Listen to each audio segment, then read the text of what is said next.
endpoint power management. Like Idris mentioned in his presentation, according to Gartner, nearly 40% of the energy consumed happens outside the data center at the desktop and laptop. It's that desktop with all the little doodads that people have, like an external monitor and a speaker and printer and all the other stuff.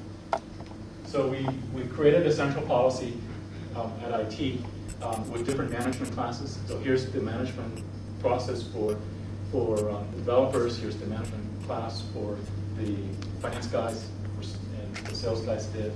And we did this type of policy that then got pushed out to all the people. Now, Symantec, like I mentioned, has 18,000 employees. We have 32,000 laptops and desktops. The reason that we have more desktop and laptops is that software development usually has at least two. One is Unix workstation, is a Windows to the office work. So by putting out this endpoint power management, we were able to save 800,000 US. Just be able to turn off the external monitors and put in machines to sleep. And then we went and implemented a scheme called deduplication for data. In other words, in your environment, how often do you see the same PowerPoint presentation being shipped around on Exchange multiples? It's the same servers it's used. We saw savings of 60 to 400 to 1 with what type of environment. You're talking about file and print servers versus other kind of environments. So doing it that way, we save a significant amount of money in terms of needing distributed libraries. Okay?